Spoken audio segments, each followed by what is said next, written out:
तो हेलो दोस्तों, आप अगर ग्रो में एसआईपी करना चाहते हैं म्यूचुअल फंड में, तो उसका प्रोसीजर पूरा आज हम आपको इस वीडियो में बताएंगे। आप ग्रो के माध्यम से देश के जितने भी बड़े छोटे म्यूचुअल फंड हाउस है उसका पूरा अच्छे से एनालिसिस कर सकते हैं। इसके अलावा उसका पूरा डिटेल देख सकते हैं और अपनी समझ और सूझबूझ के आधार पर आप उसमें इन्वेस्ट कर सकते हैं। कैसे आप एनालिसिस करेंगे और क्या क्या फीचर्स ग्रो ने म्यूचुअल फंड में एसआईपी यानी सिस्टमेटिक इन्वेस्टमेंट प्लान करने के लिए दिए हैं, इस वीडियो में हम आपको बताएंगे। ग्रो एक बहुत अच्छा प्लेटफॉर्म है म्यूचुअल फंड में इन्वेस्ट करने के लिए, और इसमें आप अपना पैसा एसआईपी के माध्यम से लगाकर एक अच्छा खासा ग्रोथ और एक अच्छा पोर्टफोलियो तैयार कर सकते हैं ताकि भविष्य में आपको एक अच्छा रिटर्न मिल सके। तो चलिए वीडियो में आगे बढ़ते हैं। तो इसके लिए पहले आपको अपने ग्रो ऐप में चले जाना है, अपना डीमेट अकाउंट खोल लेना है। डीमेट अकाउंट खोलने के बाद अपना आईडी पासवर्ड डाल देना है। उसके बाद ग्रो का ऐसा ऑफिशियल पेज ओपन होगा जिसमें आप नीचे देखेंगे तो ये देखिए म्यूचुअल फंड दिया है यहाँ। तो पहले ग्रो को आप जैसे ओपन करेंगे तो एक ऐसा उसका ऐप ओपन होगा जिसमें बगल में नीचे तरफ आप यहाँ देखेंगे तो देखिए म्यूचुअल फंड का ऑप्शन दिया है। म्यूचुअल फंड पे क्लिक करेंगे। उसके बाद आप ऊपर देखेंगे एक्सप्लोर, डैशबोर्ड, एसआईपी और वॉच लिस्ट। एक्सप्लोर मतलब ये जो आपका विंडो ओपन हुआ है वो है। डैशबोर्ड, डैशबोर्ड सेकंड में आप डैशबोर्ड देखेंगे जिसमें आपने जो भी इन्वेस्टमेंट किया है उसका डिटेल वहाँ पे दिखाया जाएगा। जैसे मैंने यहाँ पे 2 म्यूचुअल फंड में इन्वेस्टमेंट किया है, टाटा डिजिटल इंडिया फंड में और Nippon India multi cap fund में, जिसमें मेरा इन्वेस्टमेंट टोटल है 9,500 और अभी करंट 11,869 रुपये है। आप यहाँ देख सकते हैं टोटल रिटर्न दिया, ये देखिए टोटल रिटर्न मेरा 2,370 रुपये है और एक दिन का रिटर्न 8.877 है। इसके अलावा आप अपना जो पोर्टफोलियो आपका जितने भी म्यूचुअल फंड अपने खरीद के रखे हुए हैं एसआईपी कर रहे हैं उसका आप एनालिसिस कर सकते हैं। ये देखिए ये दिया है पोर्टफोलियो एनालिसिस। इसमें क्लिक करेंगे आप पूरा डिटेल में ये ग्राफ के माध्यम से बता देगा कि कब आपने कितना इन्वेस्ट किया था और आपका पैसा कितना रिटर्न आपको मिला है। जैसे देखिए मेरा शुरुआत यहाँ से हुआ था 10 नवंबर 2021 से और ये आप बढ़ाते जाएंगे तो कितना प्रॉफिट आज की डेट तक के मिला है, करंट डेट तक का वो दिखा देगा। उसके बाद आप इसमें नीचे जाएंगे तो कैटेगरी वाइज डिस्ट्रीब्यूशन दिखा देगा कि इक्विटी के कितने फंड है, डेब्ट के, हाइब्रिड के और किसके किसके। उसके अलावा एसेट्स एलोकेशन सेक्टर वाइज आपको दिखा देगा कि आपने जो इन्वेस्ट किया है उसमें किस सेक्टर में कितना प्रतिशत का आपका पैसा लगा हुआ है। जैसे टेक्नोलॉजी में 66.51, सर्विस में। इसके अलावा मार्केट कैपिटलाइजेशन के हिसाब से भी आप देख सकते हैं कि लार्ज कैप में कितना पैसा गया है, मिड कैप में और स्मॉल कैप में। उसके अलावा अगर आपके इन्वेस्टेड म्यूचुअल फंड में किस किस कंपनियों में इन्वेस्टमेंट है ये भी आप इसमें से देख सकते हैं। जैसे इन देखिए अलग अलग जितनी कंपनियां हैं उसमें आपका कितना प्रतिशत का आपका एसआईपी का हिस्सा जा रहा है पैसे का वो दिखा देगा। आप ऑल कंपनी देख के कंप्लीट पूरी कंपनियों का भी एनालिसिस में कर सकते हैं। उसके अलावा बगल में दिए जैसे टैक्स एंड कैपिटल गेन, इसमें आप अपना टैक्स और कैपिटल गेन का भी प्रोसीजर इसमें देख सकते हैं। ये था जो आप इन्वेस्ट किए हुए हैं उसका डैशबोर्ड। उसके बाद दिया एसआईपीस। तो आपका अगर एसआईपी कुछ चल रहा है तो वो यहाँ पे दिख जाएगा। जैसे मेरा एसआईपी यहाँ पे कैंसिल हो गया, ये देखिए तो यहाँ पे क्या दिया हुआ है कि योर एसआईपी आर कैंसल्ड। के बाद दिया है वॉच लिस्ट। वॉच मतलब आप जो भी म्यूचुअल फंड को अगर वॉच लिस्ट में रखना चाहते हैं तो आप उसमें ऐड कर सकते हैं और बाद में उसका एनालिसिस अगर करना चाहेंगे तो यह वॉच लिस्ट में रख के आप एनालिसिस कर सकते हैं। अब उसके बाद हम वापस आ जाते हैं एक्सप्लोर पे। यहाँ पे देखिए एक जानकारी दिया है कि अगर आप कोई भी एसआईपी चालू करवाते हैं और 2 एसआईपी अगर आपका कैंसिल हो जाता है, ये देखिए अगर 2 एसआईपी आपका कैंसिल हो जाता है तो सेबी के नए गाइडलाइन के अनुसार आपका म्यूचुअल फंड में एसआईपी अपने आप ही कैंसिल हो जाएगा। जो पैसा आपने इन्वेस्ट किया है वो रहेगा, उसमें किसी प्रकार का कोई दिक्कत परेशानी नहीं होगा। नया जो एसआईपी होना है वह अपने आप कैंसिल हो जाएगा। फिर यहाँ नीचे आप पॉपुलर फंड देख सकते हैं, यानी जो फंड अभी ग्रो के माध्यम से बहुत पॉपुलर है वो यहाँ पे आप देख सकते हैं। ये देखिए ये सभी पॉपुलर म्यूचुअल फंड है। और म्यूचुअल फंड में जाके आप कंप्लीट म्यूचुअल फंड का डिटेल देख सकते हैं कि जितने भी प्रकार के म्यूचुअल फंड है वो यहाँ दिख जाएंगे। उसके बाद आप इसमें अपना फिल्टर लगा सकते हैं। ये देखिए फिल्टर का ऑप्शन दिया है यहाँ पे। फिल्टर में क्लिक करते हैं। फिल्टर में जैसे हम क्लिक करेंगे तो ये एक ओपन हो जाएगा। इसमें आप जिस हिसाब से म्यूचुअल फंड को देखना चाहते हैं, जैसे यहाँ पे दिया है एएमसी, तो कौन सी कंपनी कौन से म्यूचुअल फंड हाउस का आप देखना चाहते हैं वो यहाँ पे आप क्लिक कर सकते हैं तो सिर्फ उसी कंपनी का म्यूचुअल फंड दिखाएगा। दूसरा दिया है कैटेगरी, आप डेप्ट फंड में, इक्विटी, हाइब्रिड या अदर स्कीम जिसमें भी करना चाहें उसको टिक कर सकते हैं। रेटिंग के हिसाब से 5 स्टार, 4 स्टार, 3 स्टार जो भी करना चाहे वो कर सकते हैं। रिस्क मतलब आपको उस म्यूचुअल फंड में कितना रिस्क है उस आधार पर अगर आप म्यूचुअल फंड की कैटेगरी को देखना चाहते हैं तो आप यहाँ पे देखिए ये पूरा देख सकते हैं। अवेलेबल टू इन्वेस्ट मतलब आप किस प्रकार से इन्वेस्ट कर सकते हैं, जिसमें एक दिया है SIP, दूसरा दिया है वन टाइम। यानी वन टाइम मतलब आप उसमें एक बार ही पैसा लगाएंगे। ऐसा आप कई बार कर सकते हैं, परंतु एक बार में एक ही होगा। दूसरा दिया SIP, मतलब आप हर महीने की एक निश्चित तारीख को आपका SIP हो जाएगा, यानी सिस्टमेटिक इन्वेस्टमेंट प्लान हो जाएगा। हर महीने की एक निश्चित तारीख को, जैसे पहले हम LIC में या फिर डाकघर बचत योजना वगैरह में हम जैसे इन्वेस्टमेंट करते थे कि हर महीने की एक निश्चित तारीख को पैसा जमा करना रहता था, वैसे करके आप SIP कर सकते हैं। वन टाइम इन्वेस्टमेंट मतलब एक बार में ही आपको पैसा उसमें जमा करना होगा। आपको बता दूं कि वन टाइम इन्वेस्टमेंट का मतलब आप जीवन में एक ही बार इन्वेस्ट कर सकते हैं, ऐसा कुछ भी नहीं है। वन टाइम इन्वेस्टमेंट का मतलब ये होता है कि आप एक बार में पैसा लगाएंगे, SIP का माध्यम से नहीं, एक बार में। तो आप ऐसा कई बार भी कर सकते हैं। उसके बाद ये शॉर्ट यानी पॉपुलैरिटी, फिर रेटिंग हाई टू लो और 3 ईयर रिटर्न। तो जो भी आपको लेना है उसमें आप टिक कर देंगे और यहाँ पे अप्लाई कर देंगे, तो उस हिसाब से आपका जो म्यूचुअल फंड की लिस्ट है वो आ जाएगी। उसके बाद आप यहाँ पे देख सकते हैं 3 ईयर रिटर्न लिखाया है, इस पर क्लिक करेंगे तो ये 5 साल के रिटर्न के हिसाब से दिखाने लग जाएगा। देखिए बगल में पूरा डिटेल दिखा रहा है कि 3 साल में, 5 साल में कितना रिटर्न है। इसको फिर क्लिक करेंगे तो ये 1 साल का रिटर्न दिखाएगा, ये बगल में, ये म्यूचुअल फंड और ये बगल में। उसके बाद हम नीचे जाएंगे तो ये दिया है कलेक्शन। कलेक्शन मतलब अलग अलग प्रकार के हिसाब से आप म्यूचुअल फंड का कैटेगरी को देख सकते हैं। जैसे ये दिया है हाई रिटर्न, अगर आप 500 रुपये की SIP करना चाहते हैं, यानी हर महीने आप सिर्फ 500 रुपये भी देना चाहते हैं तो भी अवेलेबल है। टैक्स सेविंग, ऐसा म्यूचुअल फंड जिसमें आपको टैक्स में बेनिफिट हो। लार्ज कैप मतलब ऐसे म्यूचुअल फंड जो जिनका इन्वेस्टमेंट सिर्फ लार्ज कैप स्टॉक्स में है। मिड कैप जिनका इन्वेस्टमेंट सिर्फ मिड कैप में है, और स्मॉल कैप मतलब जिनका इन्वेस्टमेंट स्मॉल कैप में है। इसमें एक में हम क्लिक करके आपको दिखा देते हैं कि इसमें क्या दिया रहता है। जैसे ये लार्ज कैप में हम क्लिक करते हैं तो यहाँ पे जितने भी म्यूचुअल फंड दिए गए हैं उन्होंने अपना लगभग पैसा लार्ज कैप स्टॉक में ही लगाया है, यानी जिनका मार्केट कैपिटलाइजेशन बहुत ज़्यादा रहता है, जो बड़ी कंपनियां हैं उन्हीं में पैसा है। ऐसी कंपनियों में आपका रिस्क भी बहुत कम रहता है, हालांकि रिटर्न बनिस्बत कम होता है। इसके बाद नीचे देंगे फंड बाय ग्रो। यहाँ पे जो दिया है फंड बाय ग्रो का मतलब ग्रो भी एक फंड हाउस है, म्यूचुअल फंड एजेंसी है जो कंपनियों में इन्वेस्ट करके करवाता है। तो यहाँ पे जो म्यूचुअल फंड के जो जितने भी फंड है वो दिखाएगा। ये देखिए यहाँ पे आप म्यूचुअल फंड के ग्रो के जितने भी म्यूचुअल फंड है, पॉपुलर, इक्विटी और डेट, सभी प्रकार के म्यूचुअल फंड को यहाँ पे आप एनालाइज कर सकते हैं। फिर नीचे जाएंगे तो आपको यहाँ पे एक ऑप्शन दिया रहेगा क्विक एक्सेस का। क्विक एक्सेस में पहला दिया है ट्रैक फंड।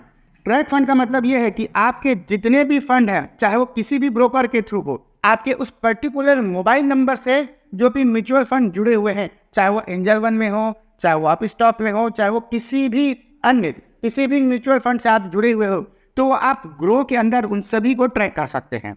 उसके लिए हम इसमें क्लिक करेंगे तो यहाँ पे आपका जो मोबाइल नंबर है उसमें एक OTP आएगा। जैसे ही आप OTP डाल के आप कंफर्म करेंगे तो वो पूरा एक्सेस आ जाएगा। आपके उस जिस भी मोबाइल नंबर को आप डालेंगे और उसका OTP डालेंगे, उससे रिलेटेड सभी भी प्रकार के म्यूचुअल फंड चाहे वो किसी भी ब्रोकर में उसको ट्रैक करेगा। उसके बाद ये दिया NFO लाइव, मतलब जितने भी न्यू फंड ऑफर, NFO मतलब न्यू फंड जितने भी आ रहे हैं या निकल गए अभी, जैसे देखिए रिसेंटली क्लोज दिया है, और अभी जो ओपन है, जो क्लोजिंग, जो जिस तारीख को क्लोजिंग होगा वो भी दिखाया है, और जो फंड हाउस है वो भी सामने में दिखाया है। इसमें जाके आप उसको देख सकते हैं। अब जैसे देखिए हमने Tata Nifty India tourism index board ये अभी हाल ही में आया है, उसमें इसमें दिया है लॉन्च जो तारीख है वो दिया है, एंड डेट दिया है, एटॉलमेंट मतलब आप जब लेंगे तो आपको अलॉट कब होगा वो दिया है, और NAV 10 रुपये, यानी लगभग वैसे म्यूचुअल फंड में जो भी NAV होता है वो 10 रुपये का ही होता है।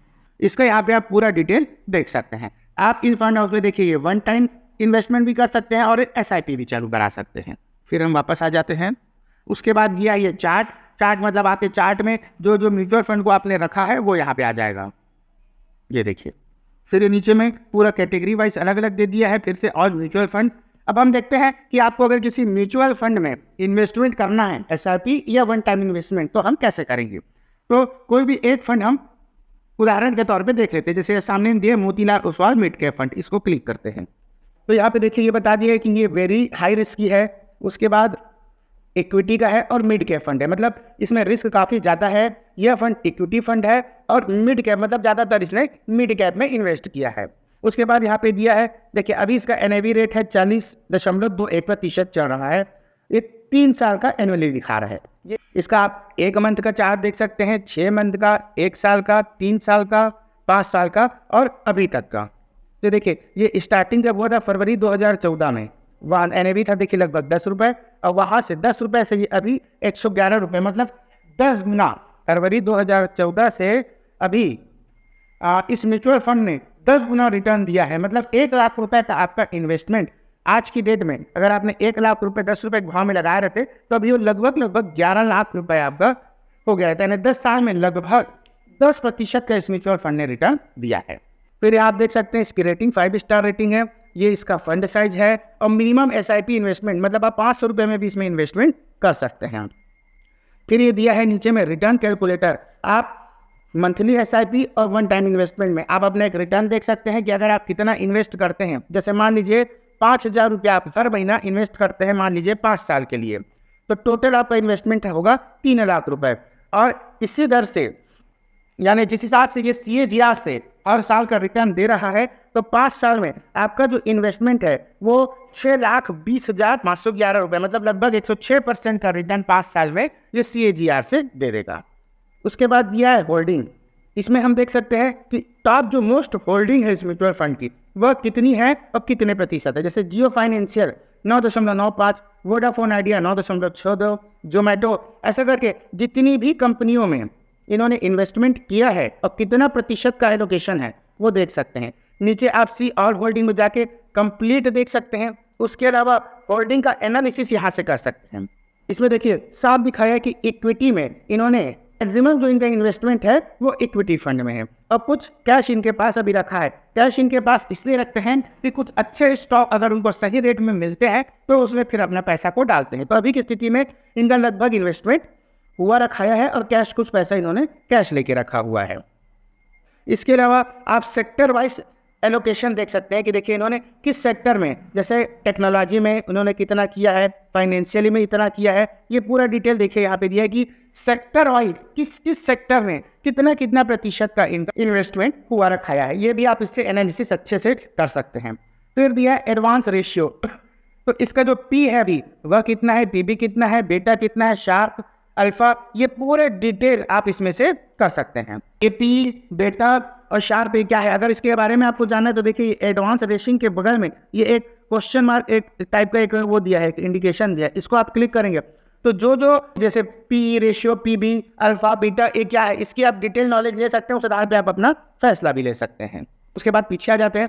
फिर दिया है रिटर्न एंड रैंकिंग, तो यहाँ पे आप एनुअली वाइज क्या रिटर्न है, 1 साल का, 3 साल का, 5 साल का, कैटेगरी वाइज, रैंक, ये पूरा डिटेल आप यहाँ पे देख सकते हैं। उसके बाद नीचे सिमिलर फंड, मतलब इसी प्रकार की जो म्यूचुअल फंड हाउस है जो इसी प्रकार के इन्वेस्टमेंट किए हैं वो कौन कौन से है वो आप इसमें सिमिलर फंड में देख सकते हैं।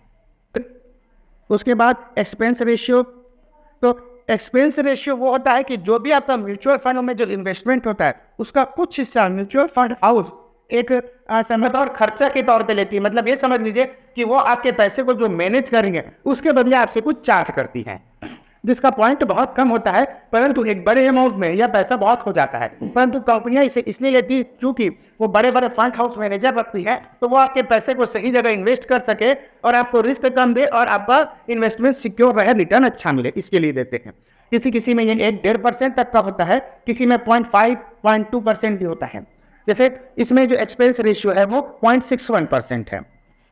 एक्सिट लोड है 1%, यानी कि अगर आप जो इन्वेस्टमेंट करते हैं उसे अगर 1 साल के पहले रीडिंग का लगे निकालना चाह रहे हैं तो टोटल आपका जो पैसा है उस पर आपको 1% का आपको टैक्स लगेगा। उसके अलावा आपको 0.005% स्टैम्प ड्यूटी लगेगी। उसके बाद नीचे आता है फंड मैनेजर, तो यहाँ पे नाम दिया है सुनील सावंत, मतलब सुनील सावंत करके जो फंड मैनेजर है वो आपको इस फंड हाउस को संभाल रहे हैं। आप चाहे तो उनका डिटेल यहाँ पे देख सकते हैं। मतलब आप मिस्टर सुनील सावंत को देख सकते हैं कि उनकी एजुकेशन क्या है, एक्सपीरियंस कैसा है। उसके अलावा वह इस फंड के अलावा मोतीलाल ओसवाल के इतने और फंड को भी मैनेज कर रहे हैं। मतलब इनका ट्रैक रिकॉर्ड अच्छा है, तभी तो 5-5 7 म्यूचुअल फंड को अगर वो मैनेज कर रहे हैं, देख रहे हैं, तो वो आदमी अच्छा हो सकता है। उसके बाद दिया है fund house and investment objective. इसमें देखिए म्यूचुअल फंड हाउस में हम इन्वेस्ट करने का सोच रहे हैं, उसका रैंक क्या है। जैसे इसका 19वां नंबर है। टोटल एसेट्स कितने हैं तो 61,382, और डेट ऑफ इनकॉर्पोरेशन वो दिया है 29 दिसंबर 2009। और आपको मोर डिटेल जानना है तो आप इसमें मोर डिटेल में क्लिक कर सकते हैं। जिसके बाद और पूरा डिटेल ये देखिए कंप्लीट डिटेल, और आपको अगर जानना है उस म्यूचुअल हाउस के बारे में या पूरा उस मैनेजर के बारे में, तो पूरा डिटेल आप यहाँ पे से देख सकते हैं। ये देखिए म्यूचुअल फंड कहाँ है, कब का है, उसका प्रायोजक, उसके बारे में पूरा डिटेल ये देखिए आप उस कंपनी के बारे में जान सकते हैं। उससे इस स्कीम से संबंधित अगर आपको डॉक्यूमेंट चाहिए तो आप यहाँ नीचे में देखिए ये दिया है स्कीम इन्फॉर्मेशन डॉक्यूमेंट, इसको आप क्लिक करेंगे तो उससे संबंधित, इस स्कीम से संबंधित पूरी डिटेल यहाँ पे आपको दिखाई दे देगी। ये देखिए आप PDF में भी उसको डाउनलोड कर सकते हैं। उसके बाद other plan in same fund, तो ये इसी टाइप का सेम फंड जो है इसी कंपनी का, वो आप यहाँ पे देख सकते हैं। ये देखिए आपने सेम फंड दिखा दिया। इसके बाद आपको अगर इसको अपने वॉच लिस्ट में जोड़ना है तो ये देखिए वॉच लिस्ट दिया है, यहाँ पे आप क्लिक करेंगे तो ये आपके वॉच लिस्ट में जुड़ जाएगा। अब इसमें आपको इन्वेस्ट करना कैसे है वो मैं बता रहा हूँ। जैसे आप अगर वन टाइम करना चाहते हैं तो वन टाइम में क्लिक करेंगे, SIP करना चाहते हैं तो उसमें मैं दोनों को एक एक करके बता रहा हूँ। पहले वन टाइम में हम क्लिक करेंगे। नहीं, मुझे 5,000 का वन टाइम इन्वेस्टमेंट करना है तो मैंने 5,000 रुपया कर दिया। अब यहाँ पे देखिए आपका अकाउंट दिखा देगा कि जिस भी अकाउंट से आपको पैसा डिटेक्ट कराना है। अगर इसके अलावा कोई और बैंक अकाउंट आपका लिंक है तो यहाँ पे से जाके आप अपना अकाउंट दूसरा जोड़ सकते हैं। देखिए आगे चूज पेमेंट मेथड, अब यहाँ पे आप गूगल पे से करना चाहें तो, फोन पे से, अदर कोई UPI ID से आप कहीं कोई UPI ID ऐड करना चाहते हैं तो ये आपका पर्टिकुलर उस बैंक से है। अगर आपको कोई और बैंक जुड़ा हुआ है तो यहाँ पे आप जाएंगे और यहाँ पे देखिए मेरा 2 बैंक अकाउंट दिखा रहा है। अगर मुझे बंधन बैंक से करना है अपना तो मैं उसको क्लिक कर दूंगा, IDBI बैंक से करना है तो उससे कर दूंगा। आपका अन्य कोई भी बैंक अकाउंट लिंक होना जरूरी है। अब यहाँ पे उसके बाद मैं पे कर दूंगा, फिर मेरा देखिए एक OTP मांगेगा, वो OTP आएगा जैसे ही, तो उसके बाद मैं यहाँ पे कंफर्म करूंगा और जैसे ही कंफर्म करूंगा मेरा जो इन्वेस्टमेंट है वो हो जाएगा। अब उसके बाद मैं आपको बताता हूँ कि SIP आप कैसे कर सकते हैं। तो दूसरा है स्टार्ट SIP। यहाँ पे मान लीजिए मुझे 500 रुपए की हर महीने की SIP करानी है। ये देखिए यहाँ पे मैंने 500 रुपये डाल दिया, यहाँ पे मैंने अपना अकाउंट डाल दिया। अब ये पूछ रहा है SIP डेट। अब मैं चाहता हूँ कि मैं हर महीने की 10 तारीख को अपना SIP करूँ, तो यहाँ पे जाऊँगा, ये देखिए ये दिया है कैलेंडर टाइप, इसको क्लिक करूँगा। अब मान लीजिए मैं ये 5 तारीख को चाहता हूँ तो यहाँ 5 करूँगा और मैं अपडेट पे क्लिक कर दूँगा, तो ये हो जाएगा 5th ऑफ एवरी मंथ। उसके बाद मैं स्टार्ट SIP पे क्लिक कर दूँगा। हाँ, फिर जैसे ही आपका पैसा डिडक्ट हो जाएगा आपके अकाउंट से, तो आप जहाँ पे अपना म्यूचुअल फंड में पैसा लगाया है वो आपको यहाँ डैशबोर्ड में देखिए, ये पहले जैसे करेंगे तो एक्सप्लोर आएगा, एक्सप्लोर के बगल में दिया है डैशबोर्ड। डैशबोर्ड में क्योंकि मैंने अभी कंफर्म नहीं किया है, नहीं तो यहाँ पे जो इन्वेस्टमेंट दिखाया है उसके ऊपर में आपका आ जाएगा कि आपने जिसमें भी इन्वेस्टमेंट किया है वो यहाँ पे दिखने लग जाएगा। और वो 1 या 2 दिन के अंदर में आपका इन्वेस्टमेंट के अंदर में जैसे ही आपका NAV आपको अलॉट होगा, या इन्वेस्टमेंट में जैसे मेरा 2 लिखा था वहाँ पे 3 लिखा जाएगा और वो भी इन्वेस्टमेंट यहाँ पे जुड़ जाएगा। इस तरह आप SIP में अपना इन्वेस्टमेंट कर सकते हैं। म्यूचुअल फंड में इन्वेस्टमेंट करना पूरी तरह से सेफ है, कोई इसमें रिस्क वाला बात नहीं है। SIP मतलब सिस्टम से अगर आप अपना पैसा जमा करेंगे तो एक लॉन्ग टर्म में अच्छा रिटर्न मिलता है। अब देखिए मैं आपको बताता हूँ, मान लीजिए आपने कोई SIP की हुई है और मान लीजिए आपका SIP कैंसिल हो गया, जैसे मेरे कुछ SIP कैंसिल हो गए हैं, अगर उसे मुझे पुनः चालू कराना है तो मुझे क्या करना पड़ेगा। तो उसके लिए देखिए डैशबोर्ड के बगल में दिया है SIP, या देखिए दिया है your SIP आर कैंसल्ड, ये देखिए। उसके अलावा दिया है व्यू कैंसल्ड SIP करके, तो ये व्यू कैंसल्ड SIP पे मैं क्लिक करूंगा तो यहाँ पे देखिए फिर से दिया है कि क्या रीस्टार्ट SIP, ये देखिए। तो यहाँ से मैं रीस्टार्ट SIP करके क्लिक करूंगा और फिर से 1000 या जितना भी अमाउंट आपको करना है वहाँ पे आप अपना अमाउंट डाल के स्टार्ट SIP के माध्यम से कर सकते हैं। ये देखिए यहाँ पे मैं अगर स्टार्ट SIP करूंगा तो फिर से वही प्रोसेस आ जाएगा। ये देखिए फिर OTP मांगा, जैसे ही मैं OTP डालूंगा और UPI के माध्यम से करूंगा तो मेरा पैसा मेरे अकाउंट से कट जाएगा और यहाँ पे फिर अलॉट हो जाएगा। इसके अलावा कुछ अच्छे फीचर्स म्यूचुअल फंड में ग्रो ने और दी हैं, वो भी मैं आपको बता देता हूँ। उसके लिए देखिए हम चल देते हैं डैशबोर्ड में। अब मैंने जिसमें 2 में इन्वेस्ट किया है, किसी भी एक को मैं ओपन करता हूँ, ये देखिए। अब उसमें अगर हमको रिडीम करना है, यानी कि हम चाहते हैं कि जो म्यूचुअल फंड में हमारा पैसा लगा हुआ है वो वापस पैसा हमको चाहिए, तो वो कैसे करेंगे। तो यहाँ पे दिया देखिए ये रिडीम का ऑप्शन दिया है। तो रिडीम जैसे ही मैं करूँगा, ये देखिए मैं रिडीम में क्लिक किया तो यहाँ पे दिखा रहा है एप्लीकेबल NAV डेट, यानी 18 जुलाई को जितना भी NAV डेट, तो एप्लीकेबल NAV डेट 18 जुलाई को जितना भी पैसा मेरा उस म्यूचुअल फंड में बना होगा उतना पैसा मैं ले सकता हूँ। यानी देखिए अमाउंट अवेलेबिलिटी दिया है 10,000 93 रुपया, इतना पैसा मैं अलॉट कर सकता हूँ। या फिर मुझे ऐसा लगता है कि मुझे सिर्फ 1000 रुपये की ज़रूरत है, तो मैं 1000 रुपया करूँगा और जिस बैंक अकाउंट में मुझे लेना है वो बैंक अकाउंट यहाँ पे नीचे मैं डाल दूंगा और जैसे ही मैं वेरीफाई और रिडीम पे क्लिक करूँगा, देखिए यहाँ पे दिया amount will be transfer to IDBI bank. तो जो भी बैंक आप दिए हैं, बैंक अकाउंट आप दिए हैं, उसमें वो हो जाएगा। तो उसके बाद आप ओके प्रोसेस कर देंगे। ओके प्रोसेस में करेंगे तो वो फिर आपका वापस पैसा जो है आपके बैंक अकाउंट में आ जाएगा। इस तरह आप अपना जो भी म्यूचुअल फंड है उसको रिडीम कर सकते हैं। अभी मैं नहीं कर रहा हूँ, केवल आपको दिखाने के लिए बताया। उसके अलावा अगर आप ये चाहते हैं कि आपका ये जो पैसा है, जो म्यूचुअल फंड में आपने जो पैसा इन्वेस्ट किया है, वो उसी अमाउंट को आप किसी दूसरे म्यूचुअल फंड में चेंज करना चाहते हैं, मतलब आप चाह रहे हैं कि आपने जो पैसा भी इन्वेस्ट किया हुआ है उसमें आपको मजा नहीं आ रहा है या सही रिटर्न नहीं मिल रहा है या रिस्क लग रहा है, आप किसी दूसरे म्यूचुअल फंड में सीधा ट्रांसफर करना चाहते हैं, तो वह सुविधा भी ग्रो ऐप देता है। उसके लिए आपके अपने इन्वेस्टमेंट जो भी म्यूचुअल फंड है उसमें जाएंगे, उसमें दिया देखिए ये दूसरे नंबर पे दिया है इन्वेस्टमेंट डिटेल, इसमें आप क्लिक करेंगे। इसमें आपको आपका पूरा डिटेल दे देगा, अरे आपने कब कब SIP की है, कब कब इसमें पैसा डाला है, ये ट्रांजेक्शन हिस्ट्री, और वही नीचे में देखिए दिया है स्विच, ये देखिए इसमें आप क्लिक करेंगे स्विच। वो करने के बाद देखिए आपको अवेलेबल अमाउंट कितना अमाउंट है, यानी इतना यूनिट है, जो भी आपका टैक्स लगेगा वो यहाँ पे दिखा देगा और इतना अमाउंट आपका स्विच होगा, वो आप यहाँ से देख सकते हैं। इसके बाद हम इसको करेंगे कंटिन्यू। फिर आप जिस भी म्यूचुअल फंड में, मान लीजिए मुझे लगता है कि मैं टाटा मिड कैप फंड में अपना पैसा को वापस चेंज करना चाहता हूँ, तो आप कर लेंगे सेलेक्ट। उसके बाद यहाँ पे देखिए ये दिया है, इससे इस म्यूचुअल फंड से इस म्यूचुअल फंड में यह पैसा जा रहा है, इसमें आपका जो रिटर्न है वो दिखा रहा है और इसका रिटर्न दिखा रहा है, ये अमाउंट इतना अमाउंट और इतना यूनिट ट्रांसफर होगा। उसके बाद कंफर्म स्विच करेंगे तो आपको एक OTP आएगा, जैसे ही आप OTP डाल के यहाँ पे कंफर्म करेंगे, वह एक म्यूचुअल फंड से जिस भी म्यूचुअल फंड को आपने चुना है उस म्यूचुअल फंड में ट्रांसफर हो जाएगा। मैं अभी कर नहीं रहा हूँ, यहाँ तक कि आपको सिर्फ दिखाने के लिए मैंने बताया है। तो इस तरह से आप ग्रो में अपना पैसा सिस्टमैटिक इन्वेस्टमेंट प्लान यानी SIP या फिर वन टाइम के माध्यम से कर सकते हैं और पूरा का पूरा किसी भी म्यूचुअल फंड में आप अपना पैसा लगाने के पहले उसका पूरा डीपली एनालिसिस कर सकते हैं।